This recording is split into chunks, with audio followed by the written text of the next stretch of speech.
ரஷ்ய கடற்படையின் Ka-29 ஹாலிக்ஸ் B தாக்குதல் ஹெலிகாப்டர் கருங்கடலில் உள்ள ரஷ்ய ரிசோர்ட் நகரமான அனாபா அருகே சுட்டு வீழ்த்தப்பட்டது. கிரிமியா மற்றும் அதற்கு அருகேயுள்ள ரஷ்யாவின் கிராஸ்னோடர் பிராந்தியத்தில் நேற்றிரவு முதல் இன்று அதிகாலை வரை ஒரே இரவில் பெரிய அளவிலான உக்ரைனிய ஆளற்ற விமான தாக்குதல்கள் நடந்தன என்று ரஷ்ய மற்றும் உக்ரைனிய ராணுவ அதிகாரிகள் கூறியுள்ளார்கள். இங்கு நாம் குறிப்பிட்ட ரஷ்யாவின் கிராஸ்னோடர் பிராந்தியத்தில் தான் அனாபா நகரம் உள்ளது. அங்குதான் ரஷ்ய கடற்படையின் Ka-29 ஹாலிக்ஸ் பி தாக்குதல் ஹெலிகாப்டர் சுட்டு வீழ்த்தப்பட்டது. ரஷ்ய மற்றும் உக்ரைனிய டெலிகிராம் சேனல்கள் ஹெலிகாப்டர் சுட்டு வீழ்த்தப்பட்டதாக ஒப்புக்கொண்டன. ஆனால் எப்படி சுட்டு வீழ்த்தப்பட்டது என்பது தொடர்பாகவே மாறுபட்ட காரணங்களை வழங்குகின்றன. உக்ரைன் தரப்பில் கூறப்படும் காரணம் உண்மையாக இருந்தால் உலகில் முதல் தடவையாக இப்படி ஒரு தாக்குதல் நடந்துள்ளது. அவர்களது கூற்றின்படி ஆளற்ற கப்பல் ஒன்றில் பொருத்தப்பட்டிருந்த விமான எதிர்ப்பு ஏவுகணையால் ரஷ்ய ஹெலிகாப்டர் சுட்டு வீழ்த்தப்பட்டது. ரஷ்ய கடற்படையின் கருங்கடல் கப்பல் தொகுதியின் கப்பல்கள் மற்றும் கடற்படை சொத்துக்கள் மீது உக்ரைன் ஆளற்ற கப்பல்கள் மூலம் தாக்குதல் நடத்துவது ஒன்றும் புதிதல்ல. உக்ரைனால் இயக்கப்படும் கடல் மேல்மட்ட ஆளற்ற கப்பல்கள் அன்க்ரூட் சர்ஃபேஸ் வெசல்ஸ், சுருக்கமாக USVக்கள் ரஷ்ய கடற்படையின் கருங்கடல் கப்பல் தொகுதியின் கப்பல்களை தாக்கி மூழ்கடித்துள்ளன. கிரிமியாவையும் ரஷ்யாவையும் இணைக்கும் கர்ச் பாலத்தையும் USVக்கள் தாக்கி சேதப்படுத்தியுள்ளன. அதனால் அந்த ஆளற்ற கப்பல்களின் செயற்பாட்டு திறன் ஏற்கனவே அறியப்பட்டதுதான். அந்த ஆளற்ற கப்பல்கள் தாக்குதலுக்கு அனுப்பப்படுவது எப்படி என்றால் அவை ஒரு ரிமோட் மூலம் இயக்கப்படுகின்றன.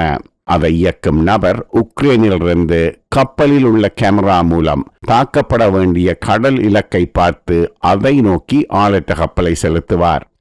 ஆளற்ற கப்பல் கடல் இலக்கில் போய் மோதும். அப்போது ஆளற்ற கப்பலில் உள்ள வெடிப்பொருள் வெடிக்கும். ஆளற்ற கப்பல் மற்றும் அது மோதும் இலக்கு இரண்டும் அழிக்கப்படும். இதுதான் அந்த தாக்குதல் முறை. இந்த ஆளற்ற கப்பலின் இலக்கு ரஷ்ய கடற்படையின் கப்பலாக இருந்தால் அந்த கப்பலின் மேல் தளத்தில் உள்ளவர்கள் தமது கப்பலை நோக்கி ஒரு ஆளற்ற கப்பல் வருவதை கண்டவுடன் அதை நோக்கி இயந்திர துப்பாக்கிகளால் சுடத் தொடங்குவார்கள். துப்பாக்கிச் சூட்டில் ஆளற்ற கப்பல் சிக்கினால் இலக்கை அடைவதற்கு முன்பே அதில் உள்ள வெடிப்பொருள் வெடித்து ஆளற்ற கப்பலும் வெடித்துவிடும். சிக்காவிட்டால் இலக்கில் மோதி வெடிக்கும். உக்ரைனின் ஆளற்ற கப்பல் தாக்குதல் ஆபரேஷன் தொடங்கி சில காலமாக இதுதான் நடந்து வந்தது. அதனால் ரஷ்ய கடற்படையின் கருங்கடல் கப்பல் தொகுதிக்கு பலத்த இழப்புகள் ஏற்பட்டன. அதன்பின் மற்றொரு தாக்குதல் முறையை ரஷ்யா இணைத்துக் கொண்டது. அது ஹெலிகாப்டர்கள் மூலம் தாக்குதல் நடத்துவது. ஆளற்ற கப்பல் வருவது தொலைவிலேயே தெரிந்துவிட்டால் கடல் தாக்குதல் ஹெலிகாப்டர்கள் அந்த கடல் பகுதிக்கு போய் ஆளற்ற கப்பல் தொலைவில் வரும்போதே அதன் மீது சுழல் இயந்திர துப்பாக்கி மற்றும் ராக்கெட் தாக்குதல்களை நடத்த தொடங்கிவிடுவார்கள். ரஷ்யாவின் தடுப்பு உத்தி இப்படி மாறியவுடன் உக்ரைன் தமது தாக்குதல் உத்தியையும் மாற்றிக்கொண்டது. அது என்னவென்றால் ஆளற்ற கப்பலில் விமான எதிர்ப்பு ஏவுகணையையும் பொருத்துவது. அதன் மூலம் ஆளற்ற கப்பலை தாக்க வரும் ஹெலிகாப்டரையும் சுட்டு வீழ்த்துவது. இந்த புதிய முயற்சி கடந்த மார்ச் மாதம் உக்ரைன் ராணுவ உளவுத்துறையால் செய்யப்பட்டது. உக்ரைனின் சில ஆளற்ற கப்பல்களில் விமான எதிர்ப்பு ஏவுகணைகள் பொருத்தப்பட்டன.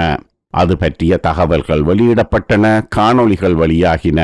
ஆனால் அவற்றை வைத்து ஒரு ஹெலிகாப்டரை சுட்டு வீழ்த்துவது எந்த அளவுக்கு சாத்தியம் என்ற கேள்வி பலருக்கும் இருந்தது.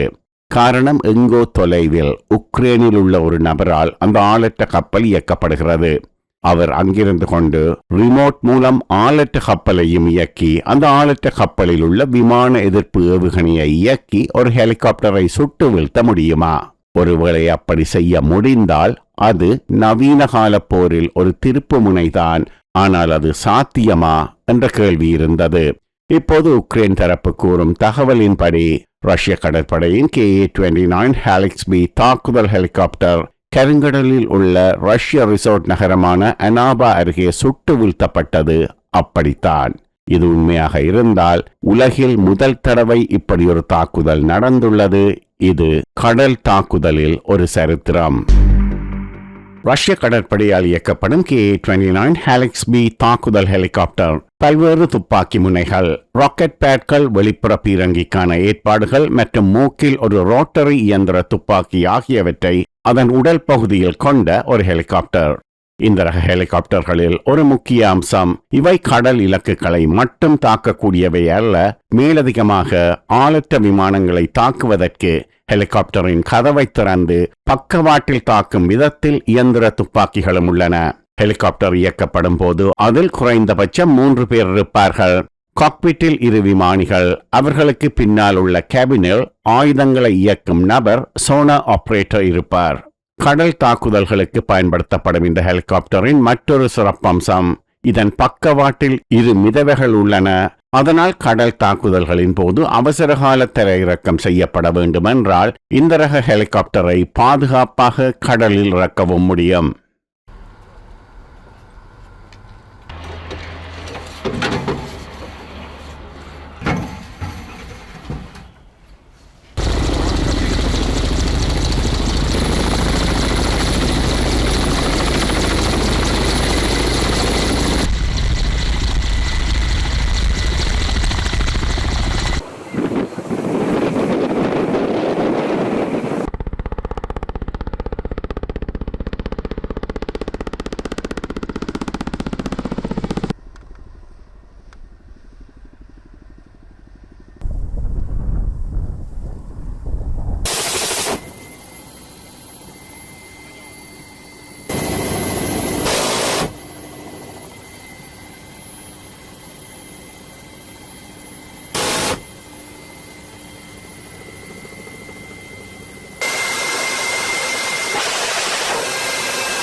ரஷ்ய நிறுவனம் கெமோவால் தயாரிக்கப்பட்ட இந்த ரக ஹெலிகாப்டர் தாக்கி அழிக்கப்பட்டது இதுவே முதல் தடவை.